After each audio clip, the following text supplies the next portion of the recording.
राधे राधे दोस्तों, आज हम आपको सुनाएंगे एक गांव की अल्हड़ लड़की की कहानी। किस्मत ना जाने क्या क्या रंग दिखाती है। अगर आप हमारे चैनल पर नए हैं तो प्लीज़ हमारे चैनल को सब्सक्राइब करें, वीडियो को लाइक करें और शेयर करें। नैना की दादी सुबह सुबह नैना को चिल्ला रही थी, अरे ओ नैना, कहाँ मर गई? घर में इतना काम पड़ा है, तू अभी तक सो रही है। जब दादी को कोई जवाब नहीं मिला तो नैना की दादी नैना के कमरे में गई और नैना चादर ताने सोई हुई थी। नैना की दादी ने चादर खींचा तो देखा वहाँ नैना नहीं है, तकिया के ऊपर चादर डला हुआ था। दादी गुस्से में बोली, इस लड़की ने तो नाक में दम कर रखा है, सुबह सुबह ही खेत में आम चुराने चली गई। इतनी बड़ी हो गई है, पता नहीं इसे कब अकल आएगी। दादी गुस्से में बड़बड़ाते हुए नीचे आई तो नैना के पिता सुरेश जी कहने लगे, क्या बात है माँ, तू इतनी गुस्से में क्यों है? तब नैना की दादी गुस्से में बोली, देख लो, मेरे लाख मना करने के बाद भी यह लड़की जब देखो सुबह शाम घर के बाहर दौड़ लगाती रहती है, दिन भर यहाँ वहाँ घूमती रहती है, मेरी बात तो सुनती ही नहीं है। 16 बरस की होने को आई है लेकिन अभी तक अकल नहीं आई। मैं तुझसे बार बार कह रही हूँ बेटा, कहीं कोई अच्छा लड़का मिल जाए तो इसकी शादी जल्दी से जल्दी करा दे, वरना एक दिन यह लड़की हमारी नाक कटवा देगी। तभी नैना तेजी से घर के अंदर आई और बोली, दादी, मैं कैसे नाक कटवा दूंगी?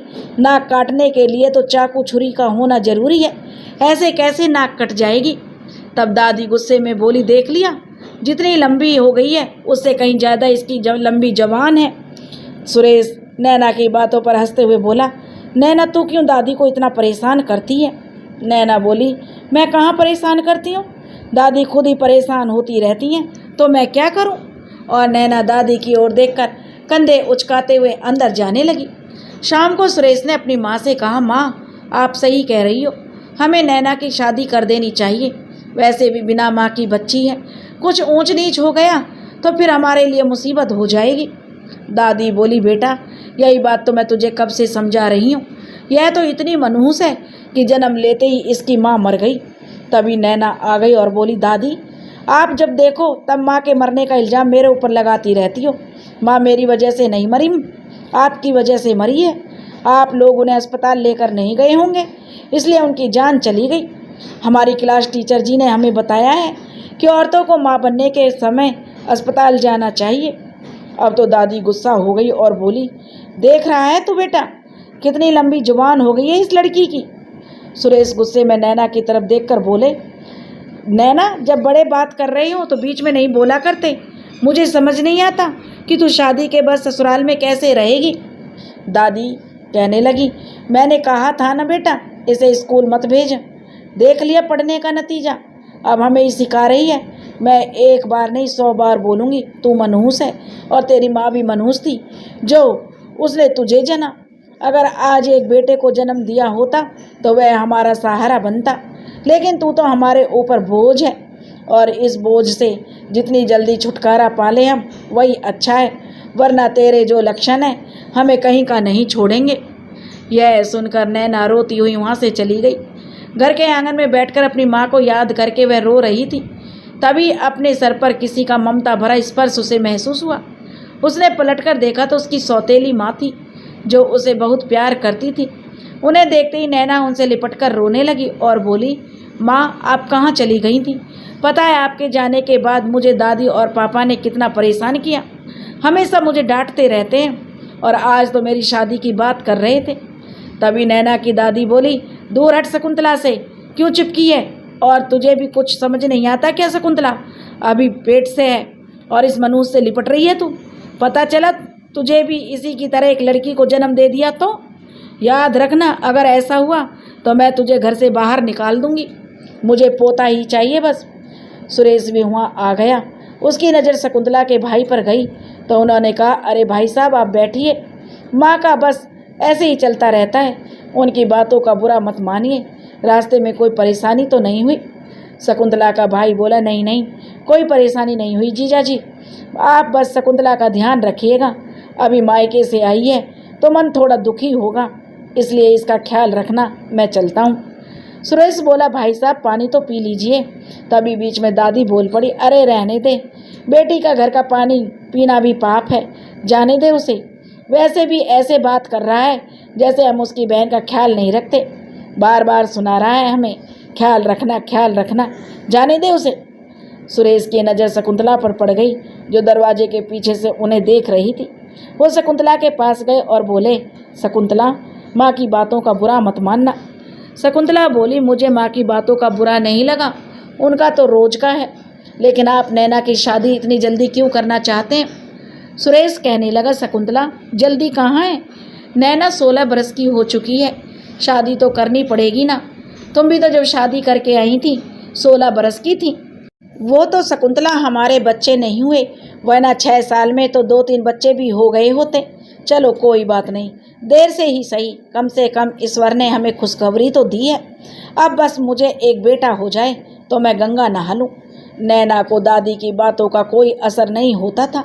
उसकी दादी कितना भी मना करती, लेकिन वह हमेशा शकुंतला के पास जाकर बैठी रहती। शकुंतला उसे प्यार करती थी। दोनों में उम्र का बहुत ज़्यादा फर्क नहीं था, इसलिए दोनों सहेलियों की तरह रहती थी।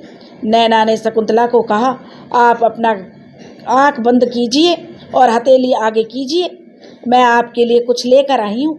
शकुंतला ने हाथ आगे कर दिया। जब आंखें खोली तो देखा हाथ में एक छोटा सा कच्चा आम था। आम देख कर के वो खुश हो गई और बोली, बस एक ही नैना? नैना बोली, आज तो बड़ी मुश्किल से मिले हैं, मैंने तो 4-5 तोड़े थे, लेकिन वह बाग का मालिक आ गया ना, तो सब जल्दी जल्दी में गिर गए। मैं कल सुबह सुबह जल्दी उठकर जाऊंगी, तब और भी लेकर आऊंगी। वह माली बहुत खड़ूस है, जब देखो डंडा लिए हमारे पीछे दौड़ता रहता है। शकुंतला हंसती हुई बोली, तुझे मार खाने की जरूरत नहीं है नैना, मेरे लिए बस एक ही आम काफ़ी है।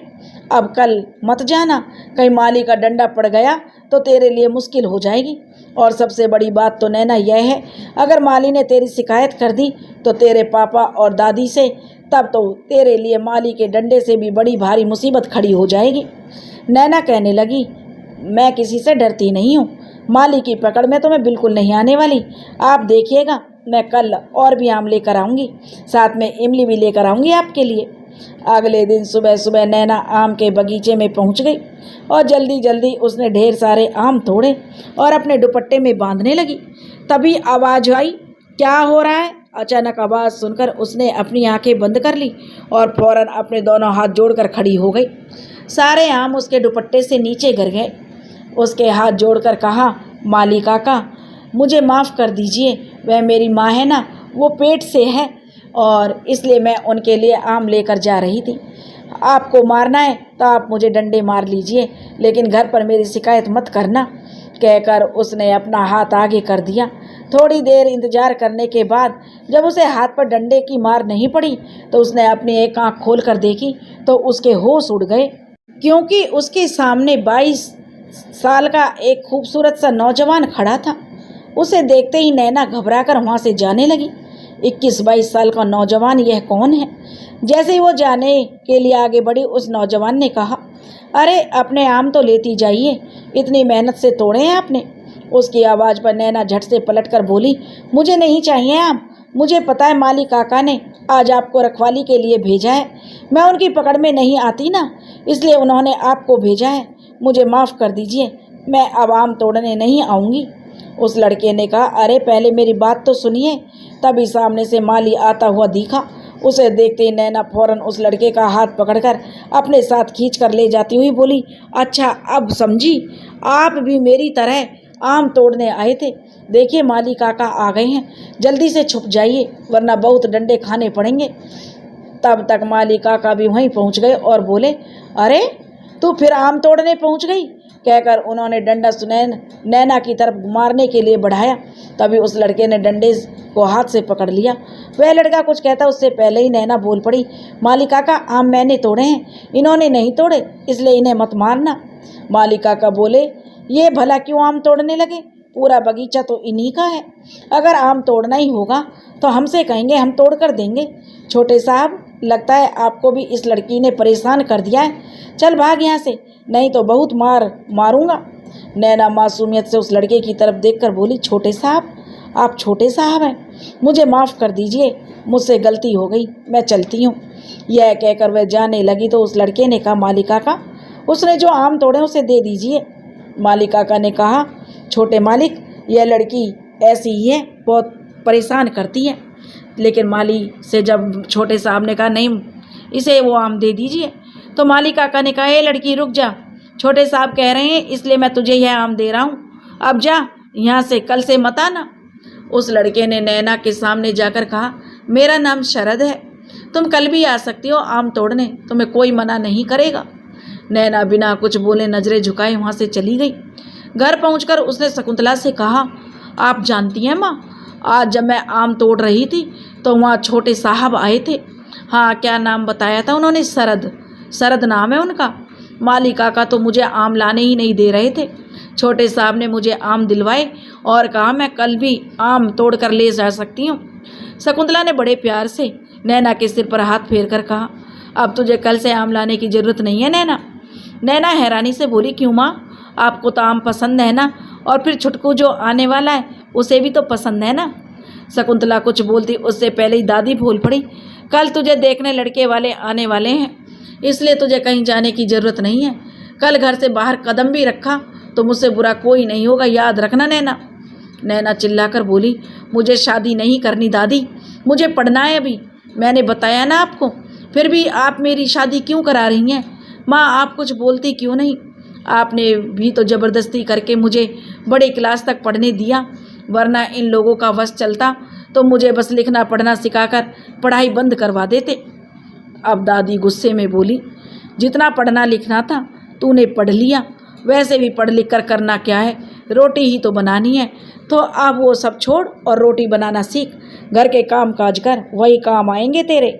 घर के काम करने में तो तेरा मन नहीं लगता, ससुराल में कैसे रहेगी? उसी समय सुरेश भी आ गए और गुस्से में बोले, इतनी बड़ी हो गई है नैना, लेकिन तमीज़ नाम की कोई चीज़ नहीं है कि बड़ों से कैसे बात की जाती है, तुझे पता भी नहीं, दादी है तेरी वो, और उनकी इज्जत करनी चाहिए तुझे। नैना बोली, अब मैंने क्या कर दिया पापा, मैंने तो बस कहा था मैं शादी नहीं करूँगी, मुझे पढ़ना है, लेकिन दादी है कि मेरी शादी करवाने पर तुली हुई है। सुरेश बोला, सिर्फ दादी नहीं नैना, मैं भी चाहता हूँ कि तेरी शादी हो जाए, और एक बात कान खोल कर सुन ले, कल तुझे देखने लड़के वाले आ रहे हैं, घर से बाहर बिल्कुल भी नहीं निकलना है, समझ गई? नैना बिना कुछ बोले वहाँ से चली गई। शकुंतला सुरेश से बोली, देखिए जी, जब नैना अभी शादी नहीं करना चाहती तो आप उसकी शादी क्यों कर रहे हैं? उसका पढ़ने का मन है, थोड़ा और पढ़ने दीजिए, फिर शादी कर दीजिएगा।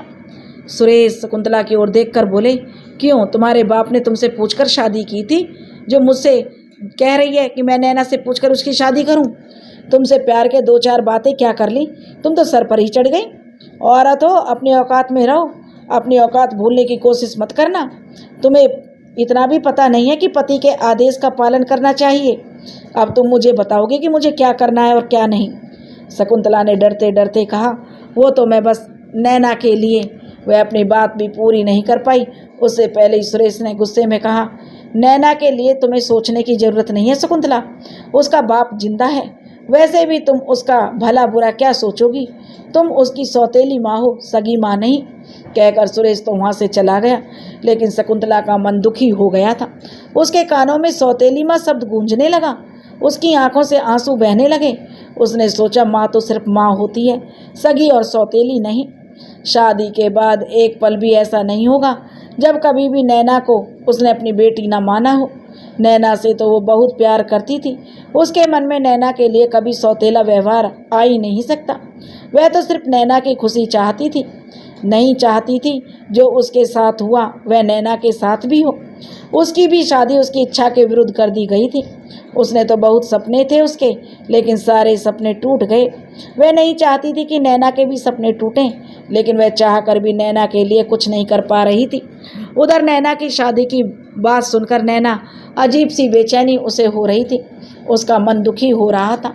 वह शादी तो नहीं करना चाहती थी, पर अपनी टीचर जी जैसी पढ़ लिख कर टीचर बनना चाहती थी, लेकिन यहाँ उसकी सुनने वाला कौन था, और शकुंतला चाहकर भी उसकी कोई मदद नहीं कर सकती थी। अगले दिन भी नैना उदास थी।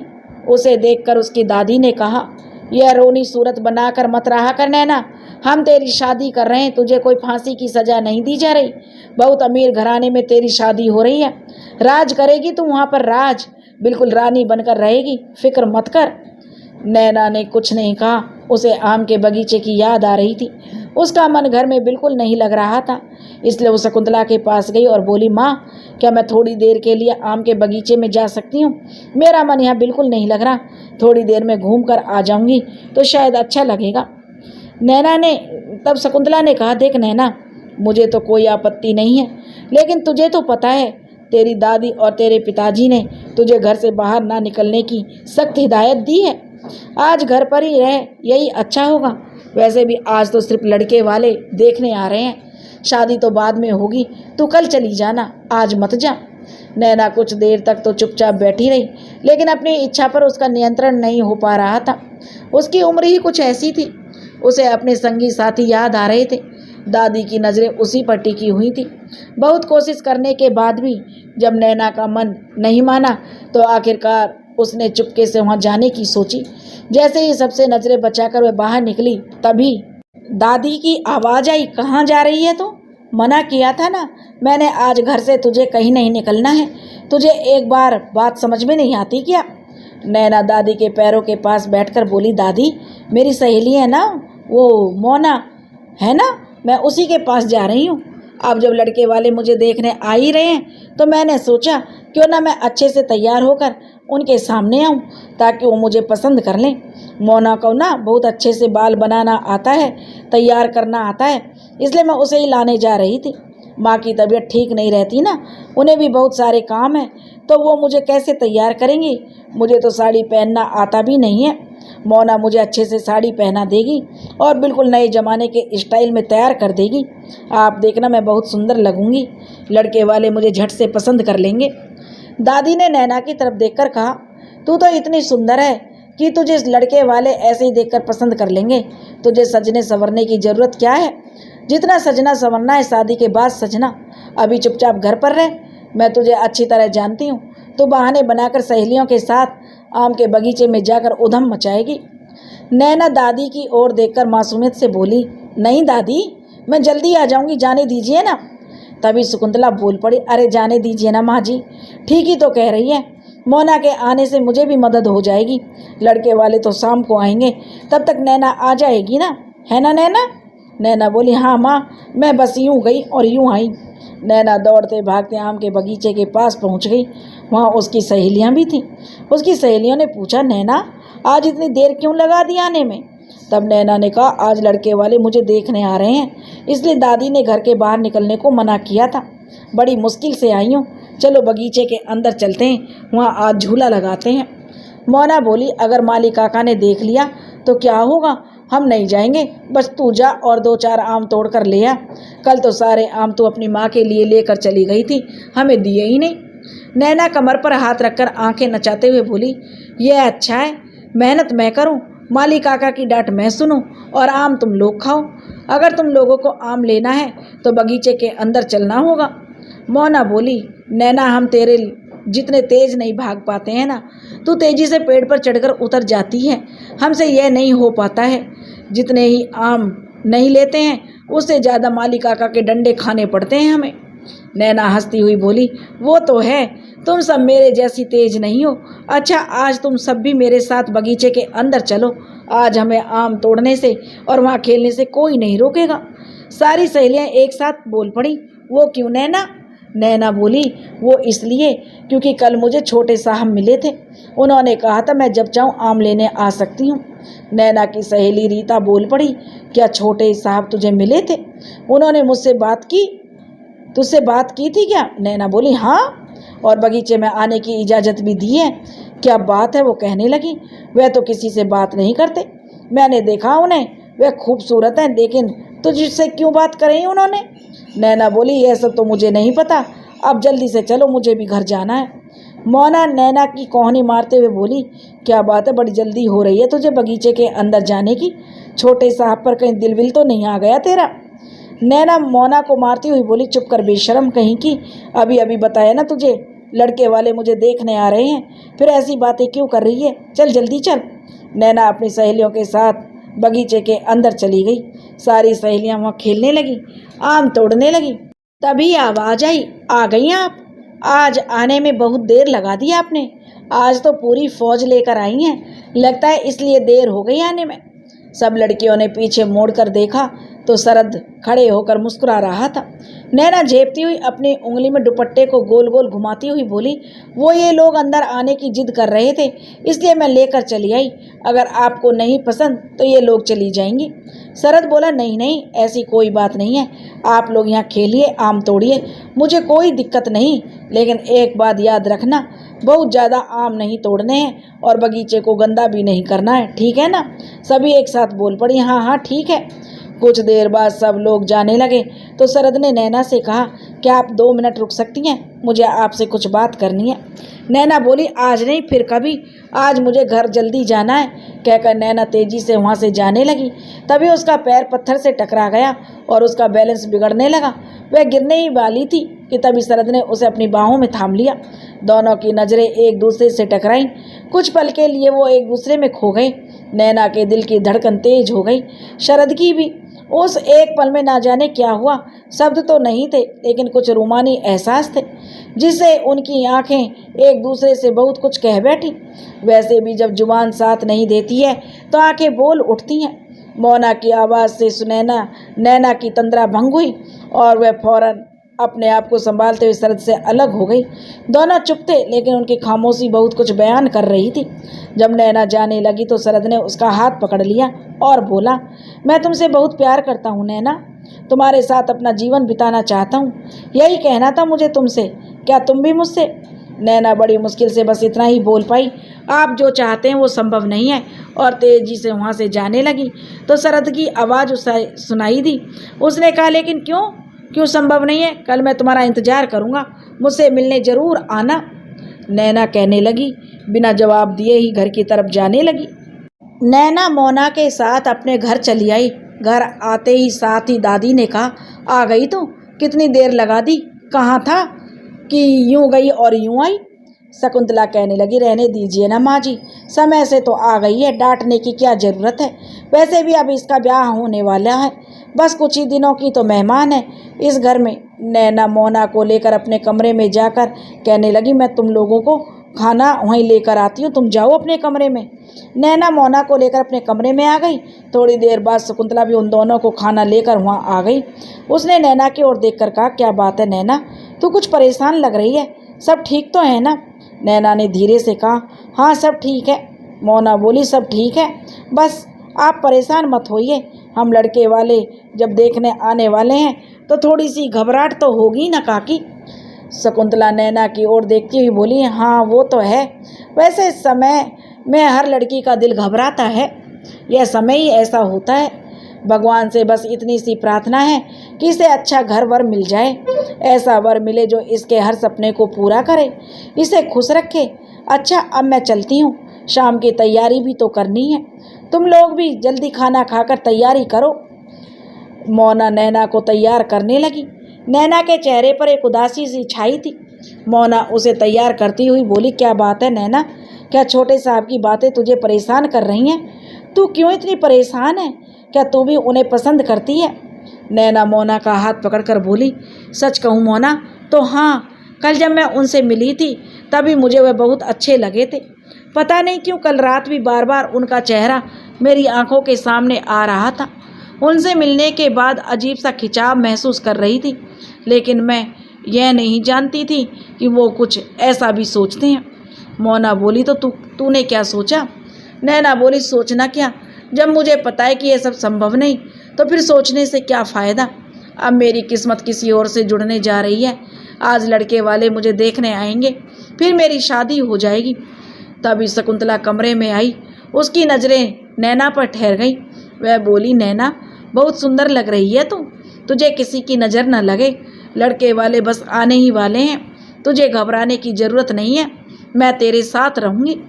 अब कुछ देर बाद लड़के वाले आ गए। सुरेश और दादी ने उनका स्वागत किया।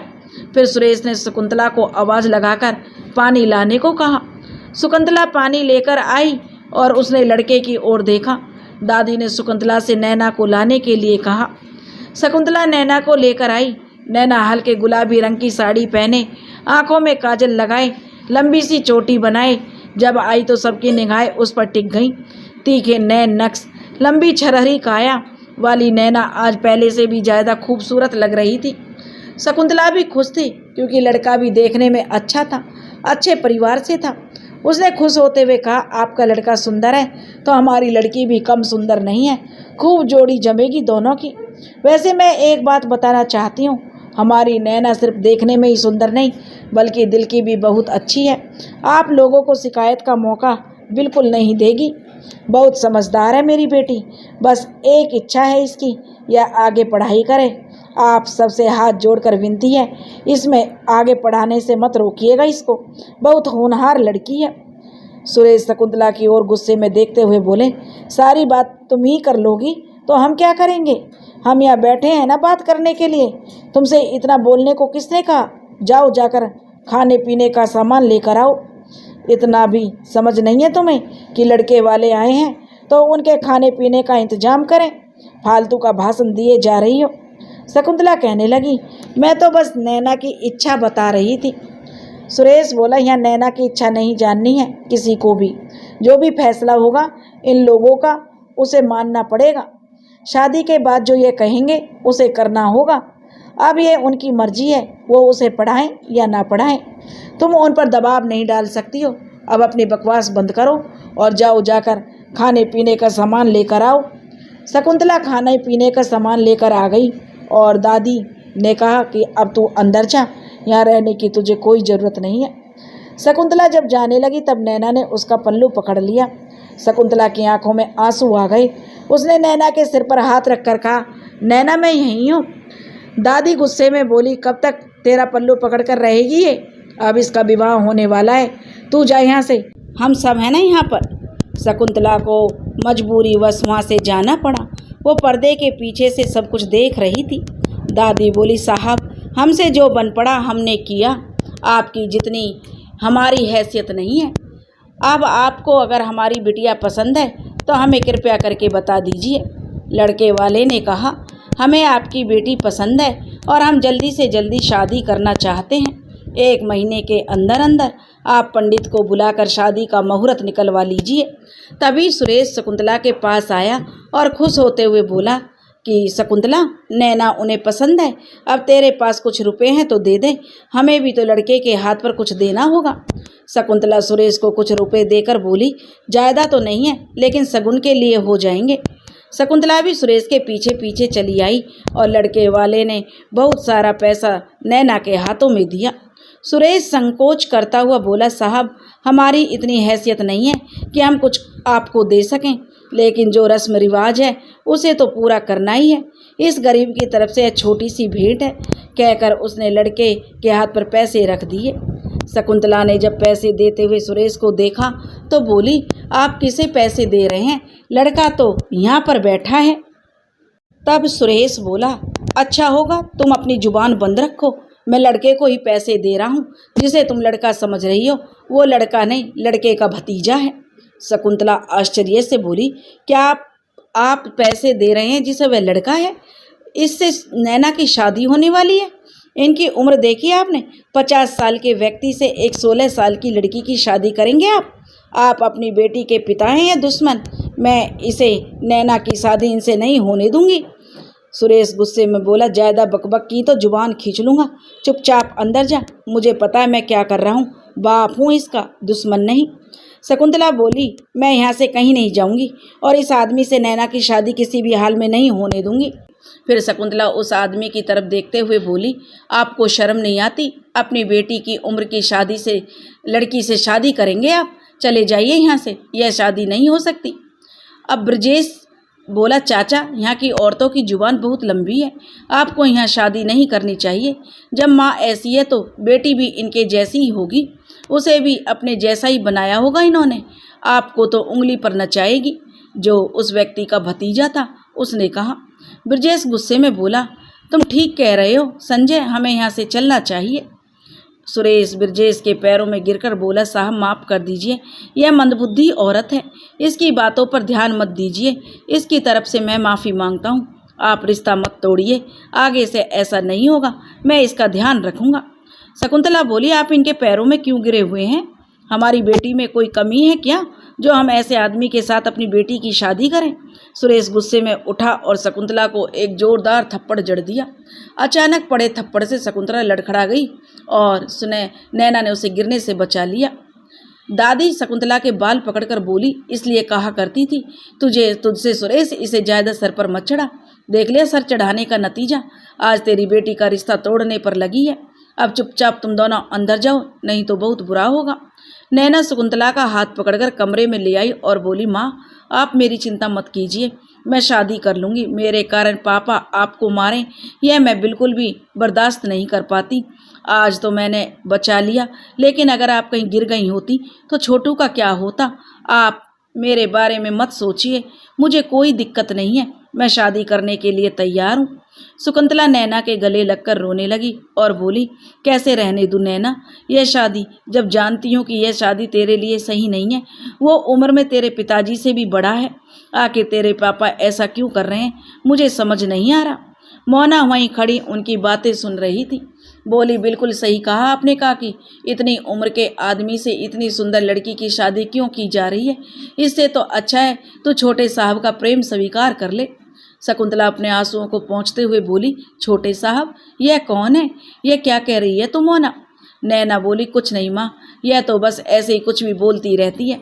मोना तू फालतू की बातें मत किया कर, नैना ने कहा। तो मोना बोली, मैं फालतू की बातें नहीं कर रही हूँ नैना, हम जिस आम के बगीचे में जाते हैं उस बगीचे के मालिक का छोटा बेटा नैना से प्यार करता है, उससे शादी करना चाहता है।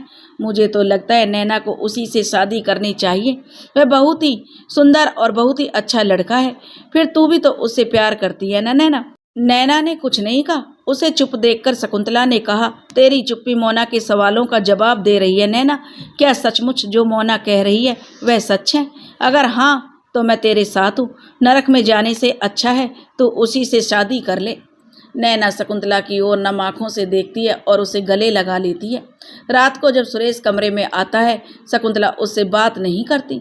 सुरेश उसके सामने जाकर कहता, माफ़ कर दो मुझे शकुंतला, जानता हूँ गलती हो गई मुझसे, लेकिन मैं क्या करता, मेरे पास कोई दूसरा चारा नहीं था।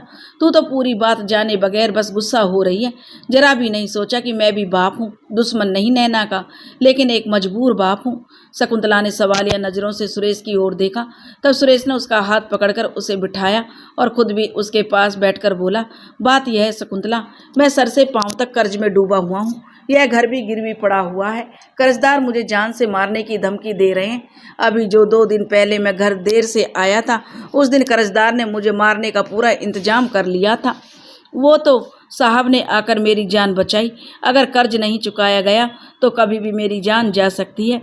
अब तू ही सोच, अगर मैं इस दुनिया से चला गया तो तेरा क्या होगा? इस आने वाले बच्चे को कौन पालेगा? मैं तो चला जाऊंगा, लेकिन मेरे बाद तुम लोग सड़क पर आ जाओगे। नैना क्या कर्जदारों की नज़रों से बच पाएगी? उसे वो लोग छोड़ देंगे। बस इसलिए मुझे यह कदम उठाना पड़ा। जो साहब आए थे वो शहर में रहते हैं, उनका शहर में बहुत बड़ा व्यापार है, बहुत पैसे वाले लोग हैं। मेरा पूरा कर्ज चुकाने को वो तैयार हैं, लेकिन इसके बदले वो नैना से शादी करना चाहते हैं। उन्हें अपना वंश बढ़ाने के लिए शादी करनी है। उनकी पहली पत्नी माँ नहीं बन पाई, उन्होंने बहुत इलाज कराए, बहुत इंतजार किया, लेकिन फिर भी उनकी पत्नी माँ नहीं बन पाई, इसलिए वो नैना से शादी करना चाहते हैं। मेरे पास कोई और रास्ता नहीं था, इसलिए मैं शादी के लिए तैयार हो गया। नैना वहाँ रानी बनकर रहेगी शकुंतला, उसे किसी प्रकार की कोई परेशानी नहीं होगी, वह सुरक्षित भी रहेगी, उसका भविष्य भी अच्छा होगा। माना कि उनकी उम्र ज़्यादा है, लेकिन इस वक्त यही सही है। अगर तुझे अपने पति की जान प्यारी है और अपने बच्चे की अच्छी परवरिश देनी है तो तुझे नैना को इस शादी के लिए मनाना होगा और खुद भी इस शादी के लिए खुशी खुशी शामिल होना होगा। शकुंतला उदास होकर बोली, लेकिन वो तो उम्र में आपसे भी बड़े हैं, क्या यह सही होगा?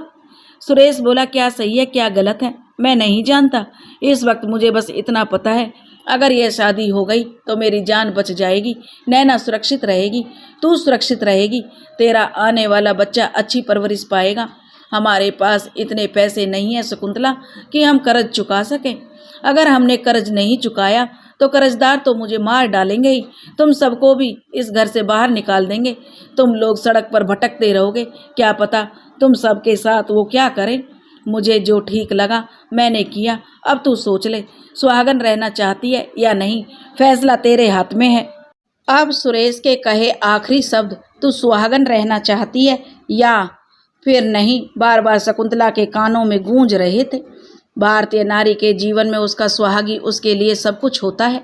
अपने सुहाग की लंबी उम्र के लिए पूरे भारत में औरतें व्रत रखती हैं। उनकी हर प्रार्थना में एक ही प्रार्थना सबसे ऊपर होती है कि वो सदा सुहागन रहे। ऐसे में जब उसका सुहागी उससे ऐसे सवाल करे तो उसका परेशान होना लाजमी होता है। शकुंतला उधेड़-बुन में पड़ी हुई थी। एक तरफ नैना थी जो उसे अपनी जान से ज़्यादा प्यारी थी, और एक तरफ उसका पति था जो उसकी जान था। उसे समझ नहीं आ रहा था जो वादा उसने नैना से किया है उसे कैसे निभाए। उसे पता था यदि नैना की शादी के लिए यह ठीक नहीं है, लेकिन दूसरी तरफ वह यह भी जानती थी अगर यह शादी नहीं हुई तो उसके पति की जान जा सकती है। ऐसे में वह बड़े धर्म संकट में शकुंतला पड़ गई। इसी उधेड़-बुन में उसकी पूरी रात बीत गई। अगले दिन नैना को शरद की कई बातें याद आईं। शरद ने उसे बगीचे में मिलने आने को कहा था। वो शकुंतला के पास जाकर बोली, माँ सच पूछिए तो मैं यह शादी बिल्कुल भी नहीं करना चाहती। मुझे तो उस आदमी को देखकर ही डर लग रहा था। कितनी अजीब थी उसकी आंखें। इतना लंबा चौड़ा काला व्यक्ति मैंने आज तक नहीं देखा। कहाँ वो और कहाँ मैं। आज छोटे साहब ने मुझे मिलने बुलाया था। जब आप भी मेरा साथ देने के लिए तैयार हैं माँ, तो फिर क्यों मैं अपनी बलि चढ़ाऊं। इसलिए मैं आपको बताने आ गई, मैं उनसे मिलने जा रही हूँ। कहकर नैना तेजी से जाने लगी तो शकुंतला ने उसे पीछे से आवाज़ दी, नैना रुक जा, तुझसे कुछ बात करनी है। उसने कहकर ऐसा कहा तो नैना बोली, आकर बात करती हूँ माँ, अभी देर हो रही है। नैना जब बाग में पहुंची तो वहाँ शरद पहले से उसका इंतजार कर रहा था। उसे देखकर उसने कहा, मुझे पता था तुम जरूर आओगी नैना, क्योंकि मैंने तुम्हारी आंखों में भी अपने लिए प्यार देखा था। लेकिन तुमने कल ऐसा क्यों कहा कि यह संभव नहीं है। नैना नजरें नीची किए हुए बोली, वो दरअसल कल मुझे लड़के देखने वाले आए थे। लड़के वालों ने मुझे पसंद भी कर लिया। शरद हैरान होकर बोला, क्या लड़के वाले तुम्हें देखने आए थे? अब तो तुम्हारी शादी पक्की हो गई होगी, क्योंकि तुम्हें कोई नापसंद तो कर ही नहीं सकता। तो फिर यहाँ क्या तुम मुझे यह बताने आई हो? शरद बोला, देखो नैना, तुम्हारी शादी पक्की हो गई है। अगर तुम शादी करना चाहती हो तो कोई बात नहीं, कोई ज़बरदस्ती नहीं है। ठीक है, मैं चलता हूँ। अब तो इस रिश्ते को आगे बढ़ाने का कोई मतलब नहीं रहा। यह कहकर शरद वहाँ से जाने लगता है। तभी नैना ने कहा, रुक जाइए, मैं तो आपसे प्यार करती हूँ और आपसे ही शादी करना चाहती हूँ। शरद पीछे पलटकर आश्चर्य से बोला, क्या कहा तुमने? तुम्हारी शादी पक्की हो गई है, उसके बावजूद भी तुम इतनी हिम्मत कर रही हो, मुझसे शादी करना चाहती हो? कमाल है। अगर तुम इतनी हिम्मत दिखा सकती हो तो फिर मैं क्यों नहीं। मैं तो तुमसे बहुत प्यार करता हूँ और मेरे जीवन में तुम्हारे अलावा कोई और आ भी नहीं सकता। नैना कहने लगी, लेकिन हमारे रिश्ते को हमारे घर वाले शायद स्वीकार ना करें, क्योंकि मेरे पिताजी चाहते हैं कि मैं उसी आदमी से शादी करूं जिसे उन्होंने पसंद किया है। पता नहीं मेरे पिताजी को क्या हो गया है, अपनी उम्र से भी बड़े आदमी से मेरी शादी करना चाहते हैं। मुझे कुछ समझ नहीं आ रहा मैं क्या करूं। मैं आपसे ही शादी करना चाहती हूं, लेकिन यह सब कैसे होगा पता नहीं। शरद नैना की आंखों में आंखें डालकर बोला, फिक्र मत करो नैना, मुझ पर भरोसा रखो। मैं अपने पिताजी से हमारे रिश्ते की बात करूंगा। जब मेरे पिताजी तुम्हारे पिताजी से बात करेंगे तब वो जरूर मान जाएंगे।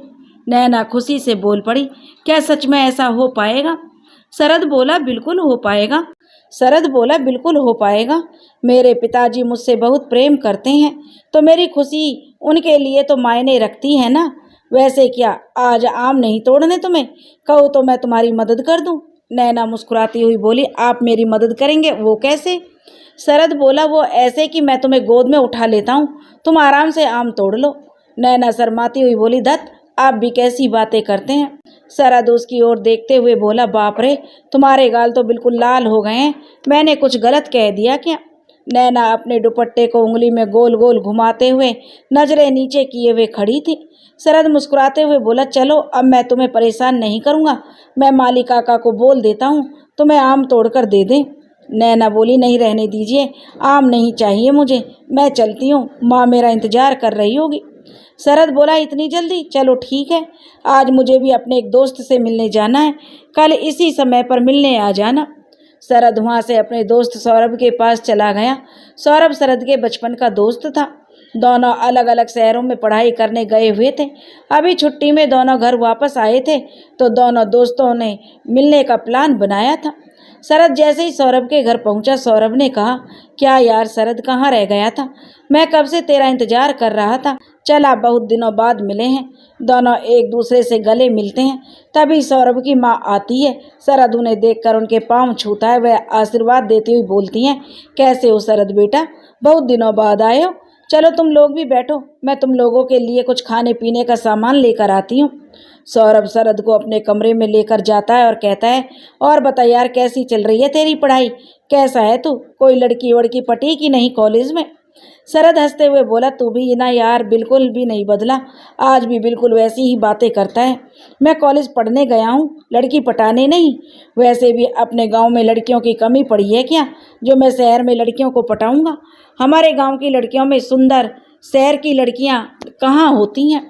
सौरभ उसे गौर से देखते हुए कहता, अच्छा लगता है गांव में किसी से दिल लगाया है जनाब ने। ठीक कहा ना मैंने, बता कौन है वो?